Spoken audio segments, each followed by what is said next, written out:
നമസ്കാരം, ഇൻസൈഡിലേക്ക് സ്വാഗതം. അങ്ങനെ ഒരു അതിവേഗ നീക്കമാണ് രാഹുൽ മാങ്കൂട്ടത്തിൽ MLA ഇന്ന് നടത്തിയിരിക്കുന്നത്. ഹൈക്കോടതിയിൽ നിന്നും മുൻകൂർ ജാമ്യം കിട്ടിയതിന് പിന്നാലെ കോൺഗ്രസും അതുപോലെ തന്നെ CPIM അങ്ങോട്ടും ഇങ്ങോട്ടും ആരോപണ ശരങ്ങൾ ഉന്നയിക്കുമ്പോൾ ഇതിൽ ഏറ്റവും അധികം നേട്ടമുണ്ടാക്കുന്നത് ആരാണ്?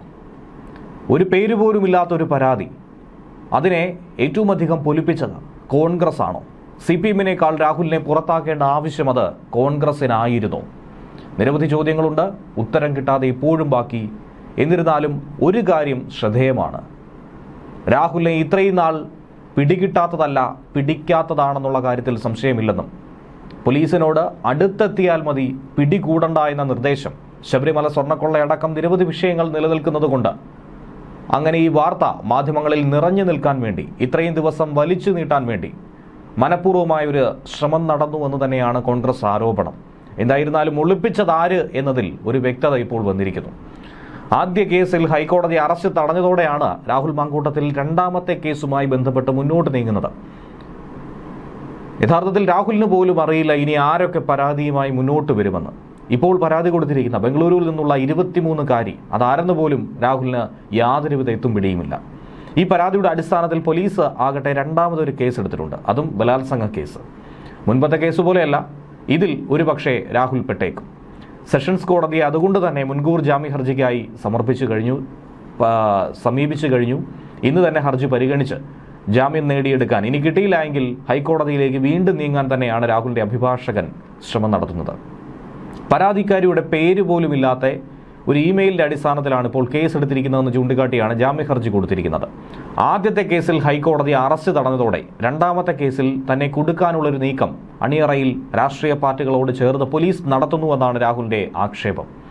പരാതിക്കാരി ആരെന്ന് പോലും തനിക്കിതുവരെ അറിയില്ല, അവരുടെ മൊഴി ഇതുവരെ പോലീസ് രേഖപ്പെടുത്തിയിട്ടില്ലെന്നാണ് ഹർജിയിൽ പറയുന്നത്. പിന്നെ തന്നെ അറസ്റ്റ് ചെയ്യാൻ വേണ്ടി നടത്തുന്ന ഗൂഢനീക്കം, അതിനെ കോടതി തിരിച്ചറിയണമെന്നാണ് ആവശ്യപ്പെട്ടിരിക്കുന്നത്. തന്നെ കൊടുക്കാനുള്ളൊരു നീക്കമാണ് ഇതിലൂടെ നടക്കുന്നതെന്നും മുൻകൂർ ജാമ്യ ഹർജിയിൽ രാഹുൽ പറയുന്നു. അറസ്റ്റ് താൽക്കാലികമായിട്ടാണെങ്കിലും തടയുക എന്ന് ലക്ഷ്യമിട്ടാണ് ഈ ഹർജി സമർപ്പിക്കുന്നത്. എന്തായിരുന്നാലും ഒളിവിൽ പോയ രാഹുൽ ഉടനെ ഒന്നും പുറത്തു വരാൻ സാധ്യതയില്ല എന്ന് ഇതിലൂടെ മനസ്സിലാക്കാം. ജാമ്യം ലഭിക്കാതെ ഇനി രാഹുലിന് പുറത്തിറങ്ങാൻ പോലും കഴിയില്ല. അന്വേഷണവുമായി ഏതറ്റം വരെയും സഹകരിക്കാമെന്ന് ഹർജിയിൽ രാഹുൽ പറയുന്നുണ്ട്.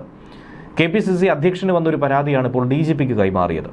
ഇതിൽ അന്വേഷണ സംഘത്തെ നിയോഗിക്കുകയും പരാതിയിൽ പറഞ്ഞിരിക്കുന്ന കാര്യങ്ങളുടെ അടിസ്ഥാനത്തിൽ ഇപ്പോൾ FIR ഇട്ട് കേസെടുക്കുകയാണ്. ഇതുവരെ പരാതിക്കാരുടെ മൊഴി രേഖപ്പെടുത്താൻ അന്വേഷണ സംഘത്തിന് കഴിഞ്ഞിട്ട് പോലുമില്ല. ഫോണിൽ ബന്ധപ്പെട്ട് മൊഴി രേഖപ്പെടുത്താനുള്ള ആവശ്യം പോലീസ് മുന്നോട്ട് വെച്ചെങ്കിലും പരാതിക്കാരി ഇതുവരെ അതിനോട് സഹകരിച്ചിട്ടില്ല, പ്രതികരിച്ചിട്ടില്ല എന്ന് വേണം മനസ്സിലാക്കാൻ. നേരിട്ട് പരാതി നൽകാതെ, മൊഴി കൊടുക്കാതെ രാഹുലിനെതിരെ കടുത്ത നീക്കങ്ങളുമായി പോലീസ് മുന്നോട്ട് പോയാൽ അത് തിരിച്ചടിയായി മാറുമോ, കോടതിയിൽ തിരിച്ചടി ലഭിക്കുമോ എന്നാണ് മറുഭാഗത്തെ ചോദ്യം. അതേസമയം രാഹുൽ എവിടെ എന്ന ചോദ്യം ഇപ്പോഴും അവശേഷിക്കുകയാണ്. രാഹുൽ ഇതുവരെയും പുറത്തു വന്നിട്ടില്ല. മുഖ്യമന്ത്രിക്കും പോലീസിനും ഇത് വളരെ വ്യക്തമായി അറിയാമെന്നാണ് കോൺഗ്രസിന്റെ ആരോപണം.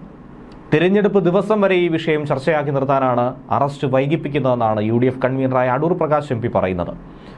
എന്തായിരുന്നാലും രാഹുലിനെ കേരള പോലീസ് പിടികൂടും. ആ ഡേറ്റ് 9-ാം തീയതി ആയിരിക്കും, അക്കാര്യത്തിൽ സംശയമില്ല. കാര്യം തിരഞ്ഞെടുപ്പിനായി പോളിംഗ് ബൂത്തിലേക്ക് ജനങ്ങൾ എത്തുമ്പോൾ തിരഞ്ഞെടുപ്പ് വാർത്തകളെ അട്ടിമറിച്ചുകൊണ്ട് രാഹുൽ മാങ്കൂട്ടത്തിന്റെ അറസ്റ്റ് കോൺഗ്രസിന്റെ നാണക്കേട് എന്ന രീതിയിലൊക്കെ തന്നെ, പിടിപ്പുകേടെന്നൊക്കെ തന്നെ മാധ്യമങ്ങളിൽ വാർത്ത വരാൻ വേണ്ടിയിട്ടുള്ള ഒരു ഗൂഢനീക്കം തന്നെയാണ് ഇവിടെ ആഭ്യന്തര വകുപ്പ് നടത്തുന്നത്. രാഹുലിനെതിരെ പരാതി ലഭിച്ചിരുന്നില്ല. ഇല്ലാത്ത പരാതിയുടെ പേരിൽ ക്രൂശിക്കാൻ പാടില്ല എന്നുള്ളത് കൊണ്ടാണ് നേരത്തെ നടപടി സ്വീകരിക്കാതിരുന്നത്. എന്നാൽ പരാതി കിട്ടി, കോടതിയുടെ ഭാഗത്തു നിന്ന് നടപടി സ്വീകരിച്ചു, തങ്ങളും സമയോചിതമായി തന്നെ അതെടുത്തു.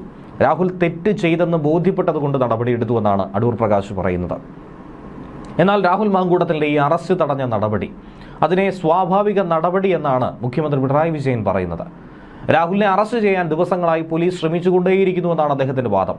എന്നാൽ രാഹുലിനെ സംരക്ഷിക്കുന്ന നിലപാട് കോൺഗ്രസ് സ്വീകരിച്ചെന്ന് പറയുന്നു. കർണാടകയിലെ കോൺഗ്രസ് നേതൃത്വം രാഹുലിന് സംരക്ഷണം ഒരുക്കുന്നുണ്ടോ എന്ന ചോദ്യത്തിന് നിങ്ങൾ എന്താണ് കണ്ടുകൊണ്ടിരിക്കുന്നതെന്നായിരുന്നു പിണറായിയുടെ മറുചോദ്യം. രാഹുലിനെ ഒളിപ്പിച്ചിരിക്കുന്നത് പിണറായിയാണോ എന്നാണ് തങ്ങളുടെ സംശയമെന്ന് കോൺഗ്രസ് നേതാവ് K. മുരളീധരൻ ആഞ്ഞടിച്ചു. പിടികൂടാൻ കഴിയുന്നില്ലെങ്കിൽ പിന്നെ എന്തിനാണ് കേരള പോലീസ് മീശ വെച്ച് നടക്കുന്നതെന്നുള്ള ആക്ഷേപവും അദ്ദേഹം ഉയർത്തി. എവിടെയെങ്കിലും പോയി പിടിക്കട്ടെ, അതിന് കഴിയുന്നില്ലെങ്കിൽ സർക്കാർ അത് തുറന്നു പറയണം, അല്ലാതെ മറ്റുള്ളവരുടെ തലയിൽ കെട്ടിവെക്കരുതെന്നാണ് K. മുരളീധരൻ തിരിച്ചടിച്ചത്. ഗുരുവായൂർ തിരുവാഭരണ മോഷണവുമായി ബന്ധപ്പെട്ട് MV ഗോവിന്ദൻ നടത്തിയ പരാമർശത്തിനും മുരളീധരന്റെ മറുപടി ഉണ്ടായിരുന്നു. ഗുരുവായൂർ ദേവസ്വത്തിന്റെ തിരുവാഭരണം കാണാതായ സംഭവത്തിൽ അത് അമ്പലക്കുളത്തിൽ നിന്ന് തന്നെ കണ്ടെത്തി. അതിന്റെ പേരിൽ കെ കരുണാകരനെ കുറ്റം പറഞ്ഞവരാണിവർ. കരുണാകരന്റെ ശ്രമഫലമായാണ് തിരുവാഭരണം കണ്ടെത്തിയത്. കണ്ടാൽ അത് കണ്ടെത്താനും കരുണാകരന് കഴിവുണ്ടായിരുന്നു. എന്നാൽ പിണറായി കണ്ടിട്ട് കീശയിലിട്ട് നടക്കുമെന്നാണ് മുരളീധരൻ ആഞ്ഞടിച്ചത്.